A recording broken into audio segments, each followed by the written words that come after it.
Eu quero falar com você hoje sobre o crente e a vontade de Deus. O crente e a vontade de Deus. João capítulo 6, verso 38, palavras de Jesus. Porque eu desci do céu, não para fazer a minha própria vontade, e sim a vontade daquele que me enviou. A vontade daquele que me enviou. Uma das maiores dúvidas que eu, como pastor, às vezes sou indagado, né? As pessoas chegam e me perguntam, pastor, eu quero saber qual é a vontade de Deus para a minha vida. E eu confesso para você que muitas vezes eu mesmo já tive esse questionamento, essa pergunta: qual é a vontade de Deus para a minha vida? O que Deus quer de mim? Mas é interessante que normalmente quando as pessoas pensam na vontade de Deus, elas pensam de forma pontual. Então, por exemplo, elas têm duas propostas de emprego, e daí elas se perguntam: qual é a vontade de Deus para a minha vida? Que eu vá trabalhar na empresa A ou na empresa B? As pessoas estão na idade de prestar um vestibular, ir para a faculdade, e daí elas dizem: qual será a vontade de Deus para a minha vida? Que eu faça direito ou arquitetura? Então, muitas vezes na vida a gente fica nessa sinuca de bico. Eu quero agradar a Deus, eu quero fazer o que Ele quer, eu quero obedecer a sua vontade, mas eu não sei o que Ele quer. Já se pegou numa situação assim ou não? Eu não sei. E sabe, eu quero hoje falar com você e quero te fazer pensar que muitas vezes Deus, Ele não vai ser claro naquilo que Ele deseja, mas em outras vezes Ele já deixou muito claro aquilo que Ele deseja. Então, enquanto Deus não é claro na sua vontade pontual, e eu quero desde já dizer para você que muitas vezes Ele não vai ser mesmo, Ele vai deixar essa batata quente no seu colo. Por exemplo, você vai comprar um carro, eu já vi crente em dúvida, eu não sei se eu compro um Corolla ou um Honda Civic, o que Deus quer? Olha, o que você pode pagar? Os dois é o mesmo preço, então qual te agrada mais? Você gosta de carro mais esportivo ou você é mais tiozão? Se for mais tiozão, vai no Corolla. Não é? Diz que Corolla é carro mais de tiozão? Se você tiver um Corolla, Deus te abençoe, eu sou doido para ter um. E eu sou mais tiozão do que esportivo. Agora, se você gostar de um carro mais esportivo, vai no Honda Civic, desde que você consiga pagar as prestações, ou se for comprar à vista, melhor ainda. Você está diante de dois empregos. Poxa, num anjo nenhum apareceu, não apareceu profeta nenhum. Você tentou lá na sua caixinha de promessa, tipo um horóscopo gospel, pegar alguma resposta, não saiu nada. Você veio conversar comigo e eu mais embaralhei a sua cabeça do que esclareci as coisas, e você continua sem saber o que Deus tem para mim. Eu diria, vai onde vai ganhar mais. Os dois empregos são bons, os dois têm uma boa oportunidade para você crescer, são coisas que você gosta, vai no melhor salário. Ué, eu sou assim, se Deus não é claro, se Deus não fala, eu vou por minha conta, desde que obviamente não haja pecado, não seja algo que esteja transgredindo a palavra. Eu entendo que muitas vezes Deus vai deixar essa vontade, essa decisão comigo. Mas em contrapartida existem coisas que Deus é muito claro, muito explícito na sua palavra. E é sobre elas que eu quero falar com você hoje sobre a vontade de Deus. Eu separei 3 textos e eu quero falar sobre 3 aspectos da nossa vida que nós precisamos fazer a vontade de Deus. E o primeiro texto está em 1 Tessalonicenses 5. 1 Tessalonicenses, capítulo 5, verso 18. Diz assim: em tudo dai graças, porque esta é a vontade de Deus em Cristo Jesus para convosco. Esta é a vontade de Deus em Cristo Jesus para convosco. Então a primeira coisa que eu preciso entender que é vontade de Deus para a minha vida é gratidão. Vamos falar isso juntos? Diga, gratidão. Como eu disse, às vezes a gente sempre tende a pensar em coisas pontuais, em coisas do agora, do momento, mas Deus está mais preocupado em que a gente obedeça de uma forma ampla, abrangente, do que na cor de um carro ou no emprego que a gente vai escolher.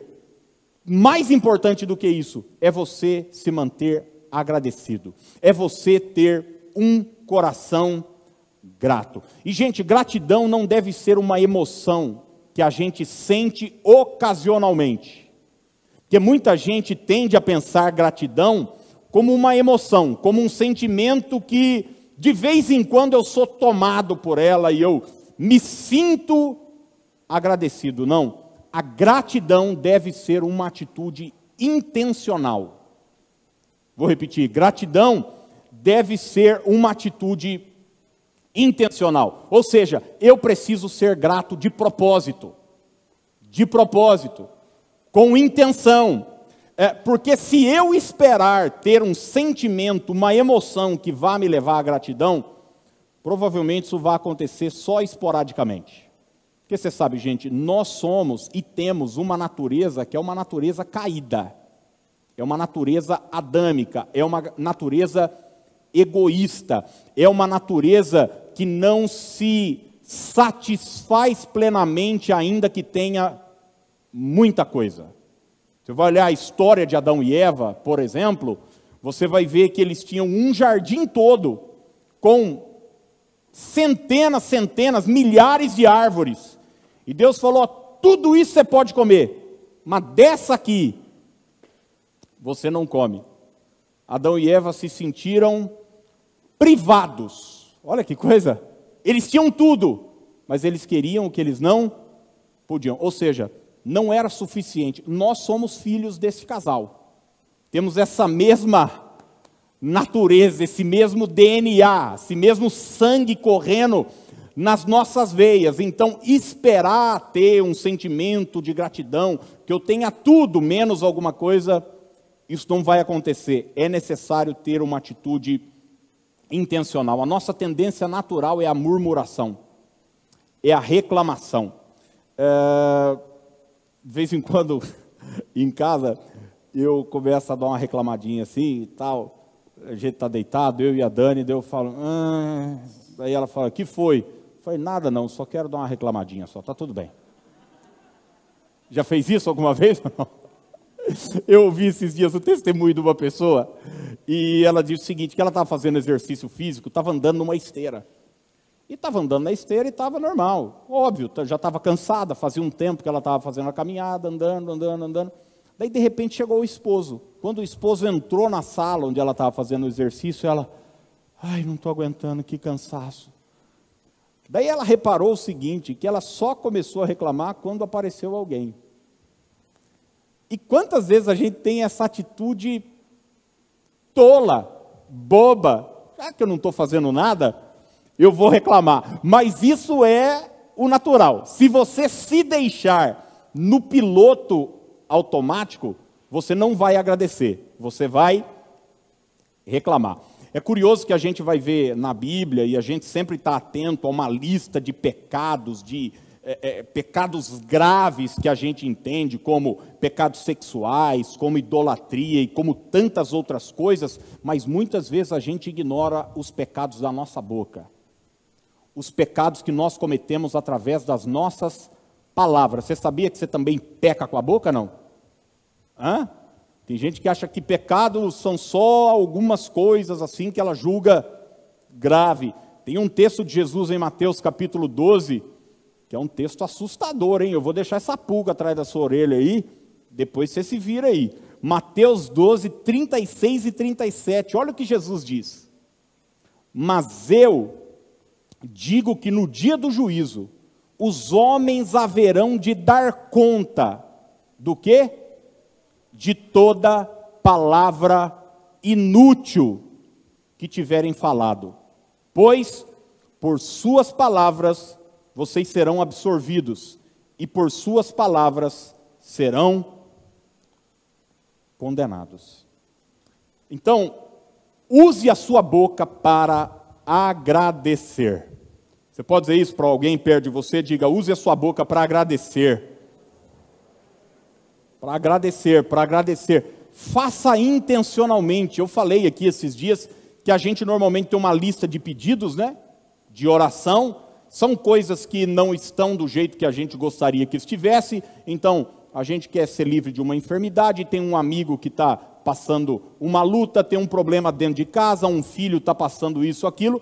A gente tem lá uma lista de coisas que não estão como a gente gostaria. Mas eu quero te incentivar, e não tem nada de errado com isso, mas eu quero incentivar você a fazer uma outra lista de coisas que estão do jeito que você gostaria, e algumas delas você vai descobrir que estão melhores do que você jamais imaginou que pudessem estar. E você se concentrar nessa lista e ser agradecido ao Senhor. Você pode não ter tudo o que deseja, mas certamente tem tudo o que precisa. Tudo o que necessita. Nós servimos a um Deus que tem cuidado de nós. Amém, gente?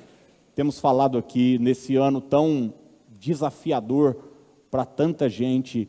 Muita gente perdeu o emprego, muita gente passando por luta e dificuldade. Em nenhum dia faltou pão na sua mesa.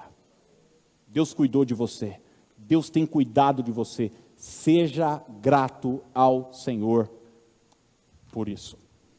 Segundo texto que eu quero deixar com você, também está em Tessalonicenses, 1 aos Tessalonicenses, capítulo 4, verso 3. Qual é a vontade de Deus para a minha vida? Primeiro, a gratidão. Segundo, olha só, 1 Tessalonicenses 4, 3. Pois esta é a vontade de Deus. A vossa o quê? Santificação, que vos abstenhais da prostituição. Então, em primeiro lugar, o que é que Deus espera e deseja de mim? Gratidão. Gratidão. Você está preocupado que cor de sapato você vai usar? Espírito Santo, eu vou de sapato preto hoje na igreja ou marrom? Vai com o que tiver limpo, o que combinar. Não, mas tem coisa que Deus é clara. Você tem um coração grato. E que, em segundo lugar, você viva uma vida de santidade. Santificação. Vamos falar essa palavra? Diga santificação. Gente, durante muito tempo, essa palavra santo foi muito mal compreendida. A gente, até pela tradição, nós somos um país de uma cultura católica romana, grande, a maioria da população, pelo menos se diz católica romana, nem todos são praticantes, mas cresceram culturalmente nesse entendimento, e a gente, quando ouve a palavra santo, tem a ideia num grupo específico de pessoas. Tanto é que alguém, para ser considerado santo, tem que ter um crivo, o Papa vai olhar, tem que fazer um exame, para ver se aquela pessoa realizou algum milagre, algum prodígio, tem todo um processo para alguém ser considerado santo. Mas quando você vai olhar para a palavra de Deus, você vai descobrir que santificação não é uma ordem para um grupo específico de pessoas. Santidade é um desejo de Deus para todos os seus filhos. Santidade é uma ordem divina para todos nós. A palavra santo significa separado. Santo significa separado. Ou seja, existe um grupo, nós vivemos no mundo, e você está separado desse mundo. Não fisicamente. Jesus orou em João 17, né? Não peço que os tires do mundo. Tem muito crente querendo, ai Senhor, eu quero ir, me leva, como Enoque. Não, e Jesus fala, não, deixa ele aqui. Quem é que vai vencer a oração, hein? A oração sua de Jesus é mais forte. Você está, eu quero ir para a glória, e Jesus está falando, não, eu quero que você fique aí. Sal da terra, luz do mundo. Seu lugar é aqui. Ele diz o seguinte, eu não peço que os tires do mundo, mas que os livre do mal, os preserve do mal, dessa contaminação mundana. Gente, nós vivemos hoje, esse mundo, esse sistema hoje que nós vivemos, é um grande hospício, sim ou não? Quem entende o que eu estou dizendo? Gente, você liga o jornal, você liga a televisão, você vê artista falando, você vê cantor dando opinião, você vê os intelectuais falando, você fala, esse povo está tudo doido. Porque os valores estão completamente distorcidos, mas completamente distorcidos. Santidade é isso, é não se dobrar a essa loucura do mundo, de coisas que são consideradas normais, quando na verdade não são pela palavra de Deus. A nossa base de vida, a nossa regra de fé, de prática, deve continuar sendo a palavra de Deus. Quem vive debaixo do entendimento da santidade não usa mais frases como, segura na sua cadeira aí, porque talvez você já falou uma delas. Mas todo mundo faz. Quem aqui nunca foi jovem, adolescente? Mas todos os meus amigos fazem. E daí você cresce e trabalha na firma lá onde você trabalha, você é comprador da empresa, e daí você continua falando a mesma coisa, porque todo mundo recebe propina. Você diz, mas todo mundo. Quem vive debaixo do entendimento de santificação, entende que não é como todo mundo, é alguém separado, tem uma atitude diferente. Quem entende o que é santidade não usa a frase, os tempos mudaram. Eu não tenho sangue de barata, sou crente, mas não sou tonto. Essa aí você já falou, né? Porque esses argumentos são desculpas que nós usamos para nos esquivar da nossa responsabilidade de agir de forma diferente. De agir da maneira como Jesus nos convida e nos chama para agir. Entenda uma coisa, você vai olhar para 2 Reis capítulo 4, e eu quero que você olhe esse texto, 2 Reis capítulo 4, verso 9, é o texto que fala da história da sunamita. E olha que coisa interessante. 2 Reis 4, 9. Eles viviam numa cidade e Eliseu passava sempre por aquela cidade. Sunem era como uma cidade dormitório, porque estava no caminho para outras cidades importantes.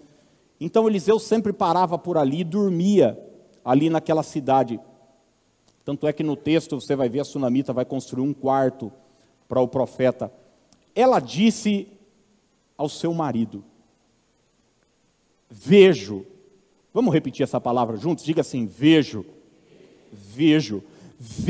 que este que passa sempre por nós é o quê? É santo homem de Deus. Ela falou, eu vejo. Eu percebo, sabe por quê, gente? Porque santidade não pode ser um discurso. Santidade, nós fazemos parte de uma igreja, a Igreja do Nazareno tem como doutrina fundamental a santificação. Mas santificação, santidade não pode ser só uma doutrina, um entendimento teológico, uma forma de pensar. Não, santidade precisa ser um jeito de viver. a santidade, ela se tornou aparente na vida de Eliseu. E santidade não tem a ver com palavras robuscadas que a gente usa, ou o penteado que você usa. Tem alguns estereótipos, né, de santidade que a gente foi criando com o decorrer do tempo, e a gente achava que a pessoa santa era aquela que tinha a saia mais comprida, ou o coque mais gospel, ou o terno mais... Tem gente, por exemplo, que acha que santo é sonso. A gente fala, não, ele é um homem santo. Às vezes não, é o temperamento dele só. Mas por dentro... Então, quem avalia essas coisas é Deus, que conhece o nosso coração. Santidade, estar separado desse mundo, deve ser um jeito de viver. E quando você ouvir alguém dizer que os tempos mudaram, que nós estamos no século 21, que nós precisamos agora ter um outro entendimento e tal, e olha o que o último capítulo da Bíblia diz, Apocalipse, capítulo 22, verso 11, porque você vai ver santidade lá na lei, no Antigo Testamento, e aqui quando João, lá na ilha de Pátimos, tem aquela visão, a revelação das coisas que estarão por vir, das últimas coisas. Olha o que Apocalipse 22, 11, a terceira parte do versículo, só essa frase. Palavras de Jesus, o santo continue a santificar-se. Vamos falar juntos isso, gente? Diga, o santo. Diga, continue. Diga, continue a santificar-se. Ô, gente, quando Deus nos dá um mandamento, uma ordem, dizendo, não mexa com isso, não cobice isso, não pegue isso, não toque naquilo, porque não é seu, não te pertence, é mulher do outro, é marido do outro, não faça aquilo outro, não julgue. Ou seja, quando Deus, através dos seus mandamentos, nos convida à santidade, não é porque Deus está querendo nos punir, nos privar, é porque Deus está querendo nos proteger. Quem sabe que o pecado não vale a pena? Não vale a pena. Não vale a pena. O salário do pecado é o quê? É a morte. É a morte. Quantas pessoas estão sendo destruídas, gente, porque escolheram o caminho do pecado. E Deus hoje diz para mim e para você, o meu desejo, a minha vontade para a sua vida, é que você tenha uma vida separada, uma vida santa. Sabe, eu digo sempre que nós vamos ter na vida dor e prazer. Sempre. Isso não é um conceito meu, é um conceito da psicologia. Você vai ter dor e prazer na vida, você só precisa escolher quando você vai ter isso. Por exemplo, se eu escolher ter prazer agora, porque, não se engane, o pecado é gostoso, sim ou não? Para a nossa carne, prazeroso. Se eu escolher ter prazer agora, eu vou ter dor depois. Mas se eu escolher a dor agora, da renúncia, de dizer não para a minha carne, de dizer não para isso que eu quero, a minha carne grita, tem vontade, eu digo não, depois eu vou ter o prazer. Vou te dar um exemplo claro. Eu conheço, existem muitas pessoas que lidam com a questão do álcool. Gente que é alcoólatra, não pode beber nada. Gente, sabe, você conhece gente assim. Você sabe o que é, não tem controle, tem que passar longe. Eu digo sempre, nem sorvete de passas ao rum tem que tomar. Gente assim, fuge, bombom de licor, não come. Bolachinha de Copenhague com rum, não come. Nada. De jeito nenhum. Mas a pessoa tem vontade. Ela passa diante de um bar, ela passa em algum lugar, ela é tentada aquilo. Se você colocar uma garrafa de velho barreiro aqui na minha frente, eu vou olhar e falar, que é isso? Eu vou começar a dar risada. Mas algumas pessoas vão olhar e a boca vai começar a salivar. O coração vai começar a bater mais forte. Gente, eu já vi gente virar garrafa de álcool na minha frente. Álcool de cozinha. Uma vez eu conversei com um colega aqui da igreja, e ele tinha alguém da família dele que sofria de alcoolismo, era uma mulher, inclusive, uma tia. Ele falou, rapaz, minha tia bebia os perfumes lá de casa. Quando vê os perfumes, está baixando. Tem gente assim, não pode. Então, a pessoa ela pode escolher, eu vou ter o prazer de beber agora. Eu vou beber e... aquela sensação gostosa, porque faz bem para a carne dela. Passa a noite toda bebendo. Como é que vai acordar no dia seguinte, gente? A ressaca. Droga, mesma coisa. Vai usar cocaína, aquele êxtase, aquela sensação, aquela explosão de euforia, de adrenalina. E depois, depressão, culpa. Por isso que outra dose, outra dose, outra dose. Isso é uma corrente sem fim. E tem gente que diz que é livre ainda para fazer o que quer. Na verdade, é escrava do pecado. Então eu posso escolher, eu vou ter o prazer agora de beber o que eu não deveria beber, e eu vou ter prazer, satisfação, mas depois vou ter que lidar com culpa, conflito, dor, etc., e ressaca. Ou eu posso sofrer agora e dizer não para a minha carne. Não precisa falar o seguinte, não te quero. Não precisa olhar uma mulher bonita e dizer, é um poste. Não. Pode dizer, é uma mulher bonita, minha carne quer, mas não é minha. É uma bebida, eu quero, mas não vou tomar. Não fica mentindo para você mesmo. Reconheça, o primeiro passo para a libertação é você reconhecer a sua fragilidade como pessoa. Então, santidade é isso, gente, é fazer essa escolha. Dizer o seguinte, eu gostaria, mas eu não vou. Eu sei que Deus sabe o que é melhor para a minha vida. E Ele me chamou para uma vida de santidade. Amém ou não, gente? Eu já contei aqui, e eu sei que é perigoso eu falar isso, porque meus filhos estão aqui na igreja. Mas eu falo porque eu acho que é melhor a verdade do que ficar dando firula. Mas chegou um momento do meu namoro com a Dani, nós namoramos só 1 ano e meio. Chegou um momento do meu namoro com a Dani que a gente tomou uma decisão de nem se beijar mais. Não ficava nem sozinho mais junto. Porque se continuasse, minha filha que fez 16, teria hoje 17,5 ou 18. Alguém sabe do que eu estou falando ou não? Daí eu vejo algumas mães assim que falam, não, Aquiles, mas meu filho, ele é crente. Eu já falei para muitas mães, eu também era, minha filha. E a senhora também era, para de ser hipócrita. É normal, é natural, mas você faz uma escolha. Eu vou fazer o que Deus quer que eu faça. Muitas vezes chorando. Muitas vezes com a carne gritando. Mas eu vou obedecer a Deus. E certamente depois você vai colher os frutos da sua obediência. Quem pode dizer amém por isso? Então, o santo continue a santificar-se.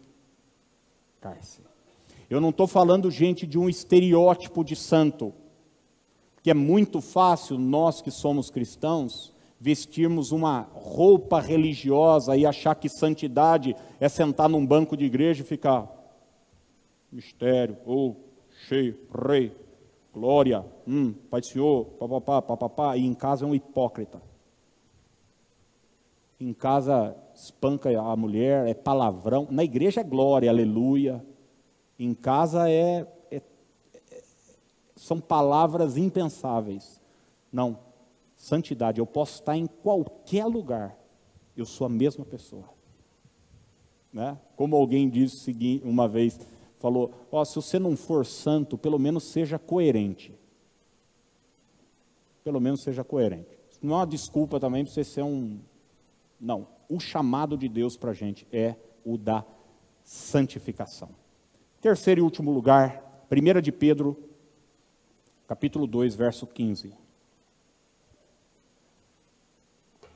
1 Pedro, capítulo 2, verso 15 diz: porque assim é a vontade de Deus, que pela prática do bem façais emudecer a ignorância dos insensatos. Assim é a vontade de Deus, que pela prática do bem. Em primeiro lugar, a vontade de Deus para nós é a gratidão. Segundo, a santificação. E terceiro lugar é a prática do bem. Vamos falar juntos essa expressão? Diga: prática do bem. Olha, muita gente hoje está atrás de unção, né? Você já ouviu essa expressão, unção? A palavra unção, ela nada mais é do que capacitação. Quando você diz que alguém é ungido para algo, você está dizendo que essa pessoa ela é capacitada, ela recebeu um dom, uma habilidade para algo. Eu vejo algumas pessoas, por exemplo, que trabalham, mexem com artesanato. Isso é, você vai ver na construção do tabernáculo, por exemplo, gente, em Êxodo, Levítico, que Deus, o Espírito Santo capacitou, ungiu pessoas que trabalhavam com madeira, que trabalhavam com ferro, que trabalhavam com tantas coisas. É muito interessante, curioso você notar isso, porque normalmente a gente acha que unção é só quem prega, quem faz oração. Não. Eu vejo gente que trabalha com cada coisa e falo: como é que consegue? Foi capacitada para aquilo, recebeu uma unção para aquilo.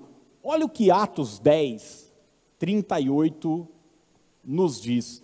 É um texto que vai falar sobre a unção que Jesus recebeu. E olha o propósito da unção de Jesus. Atos 10, 38 diz: como Deus ungiu a Jesus de Nazaré com o Espírito Santo e com poder. Deus ungiu Jesus de Nazaré com o Espírito Santo e com poder, o qual andou por toda parte. O que, gente? Fazendo o bem. Andou por toda parte fazendo o bem e curando todos os oprimidos do diabo, porque Deus era com ele.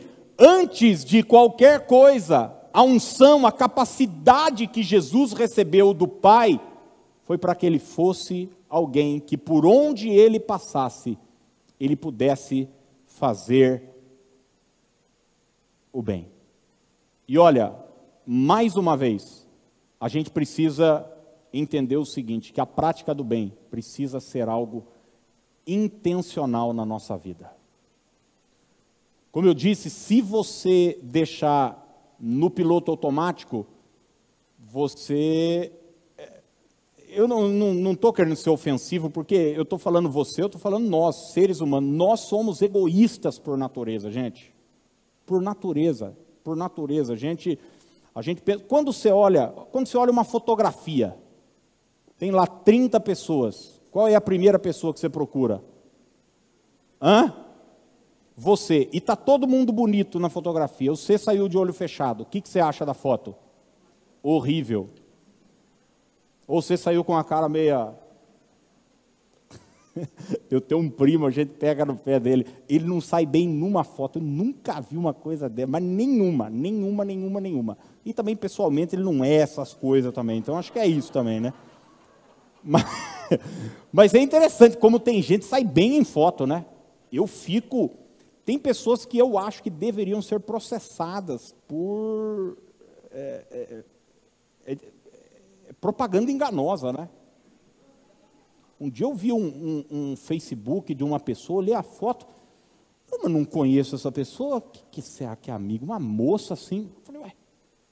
A Dani falou, não, é fulana de tal. Eu falei, o quê?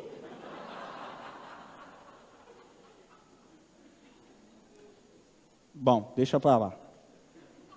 Às vezes a pessoa está assistindo.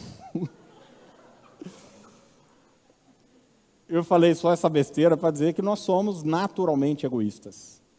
E a prática do bem precisa ser uma atitude pensada, praticada. Seja bom no seu trabalho para com os outros. Seja bom, pratique o bem. Pratique o bem. Não está falando de contrapartida, não está falando se os outros são bons com você. Jesus vai falar isso no Sermão da Montanha. Se você é bom com quem é bom com você, se você ama quem te ama, você é igual o pagão, você é igual o gentil. A diferença está em você ter uma atitude diferente. Seja bom para os funcionários que trabalham lá no seu condomínio, seja bom nos restaurantes que você vai. Pratique o bem. Sabe, as pessoas não vão lembrar de nenhuma palavra que a gente disse para elas, mas elas vão se lembrar de como nós fizemos com que elas se sentissem quando estavam na nossa presença. Ela não vai lembrar do seu discurso, ela não vai lembrar das suas palavras, mas ela vai lembrar de como você as fez se sentir. Tem um personagem bíblico que eu sou apaixonado, que é José. Você vai ver que uma das marcas de José, a gente fala muito do sonho dele, né? Da capacidade dele aguentar pancada, dor, dessa questão da santidade de José, e tudo isso é muito forte mesmo no caráter de José. Mas existe um aspecto no caráter de José que é interessante, é a prática do bem. José é um cara bom. Todo lugar que ele vai, ele ajuda alguém. Ele é um filho bom com seu pai, ele trabalha, ele é menino ainda, 17 anos, o pai pede as coisas para ele vai fazer. O pai fala, filho, vai lá ver como é que seus irmãos estão. Ele vai, ele volta, ele fala. Ele vai trabalhar ele vai trabalhar na casa de Potifar, ele é bom com Potifar, ele é um bom funcionário, ele é um cara que respeita Potifar, apesar da toda a situação lá com a esposa de Potifar, né? Ele tem uma atitude correta. Isso é ser bom. Isso é ser bom, não é ficar de conversinha mole, é ter atitudes concretas, reais. Ele está na prisão, ele ajuda o copeiro, ele é bom com o chefe do cárcere, é colocado ali, é promovido. Quando ele chega diante de Faraó, ele é bom para com as pessoas, ele ajuda as pessoas, ele ajuda seus familiares, ele é bom com os seus irmãos.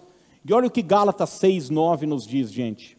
Gálatas capítulo 6, verso 9, não nos cansemos de fazer o bem, porque a seu tempo ceifaremos, se não desfalecermos. Duas verdades importantes aqui. A primeira delas, fazer o bem exige perseverança. Vamos repetir juntos essa verdade? Diga, fazer o bem exige perseverança. Tem hora que cansa. Isso é bom, você ajuda, você tem uma pessoa lá na sua família que você é bom, ajuda. A Bíblia diz, não se canse, não se canse. E a segunda verdade é que fazer o bem é recompensador. Vamos ver isso juntos, diga, fazer o bem é recompensador. E diz, olha, você vai colher, vai ter resultado da sua semeadura. Quando você faz o bem, você está plantando uma semente. Então, não se canse, persevere nisso, porque a seu tempo você vai ceifar, se não desfalecer. Conversa com José no céu e pergunta para ele, e aí, valeu a pena, Zé? Já com intimidade, né? Que nós já conhecemos ele faz tempo, né, gente? Ele talvez não te conheça, mas você já conhece ele. Fala, Zé, valeu a pena ou não valeu? Ele, cara, faria tudo de novo, do mesmo jeito, ajudaria as pessoas, porque vale a pena ser bom, vale a pena praticar o bem. Não se esqueça que isso não deve ser restrito a uma data específica. Agora chega Natal, existe um espírito de bondade, que a humanidade é tomada. A Simone e o Roberto Carlos cantam. Então é Natal. Nem sei, o Roberto Carlos parece que esse ano não vai dar as caras, não. Eu ouvi falar. Mas, e daí as pessoas, deixa eu falar, as pessoas não comem só em dezembro. Faça disso uma marca na sua vida. A vontade de Deus é que você pratique o bem. Você não vai ser salvo por causa disso, viu? Judá já abriu um parênteses, achar que você vai chegar no céu. Não, eu dei uma cesta básica lá no Lar dos Velhinhos, dei umas fraldas. Fala, pô, legal. Não, a gente não é salvo pelas obras, a gente é salvo para as boas obras. Entende? Entende? A gente não é salvo por aquilo que a gente faz de bom, mas a gente faz algo de bom porque antes foi salvo, foi alcançado pela graça de Jesus. 2 versículos para nós encerrarmos. Se o pessoal da música quiser já ir chegando, por favor. Mateus capítulo 7, verso 21. Mateus 7, 21. Nem todo que me diz, Senhor, Senhor, entrará no reino dos céus, mas aquele, o que é que diz aí, gente? Que faz a vontade de meu Pai, que está no céu. Aquele que faz a vontade de meu Pai. E finalmente, 1 de João, capítulo 2, verso 17. 1 de João 2,17, a parte B do versículo diz: aquele, porém, que faz a vontade de Deus, permanece eternamente. Aquele que faz a vontade de Deus, permanece eternamente. Enquanto Deus não te fala qual é a vontade dele para a sua vida de forma específica, que tal você já começar a praticar as coisas que de forma explícita ele te pediu? Porque às vezes a gente fica, mas o que eu vou fazer e tal? Já vai fazendo o que ele te pediu. Vai mantendo um coração grato, vai santificando a sua vida, vai praticando o bem, e à medida em que você for crescendo em obediência, crescendo na palavra, pode ter certeza, Deus não vai ter problema nenhum em te revelar outros segredos que Ele quer deixar para você.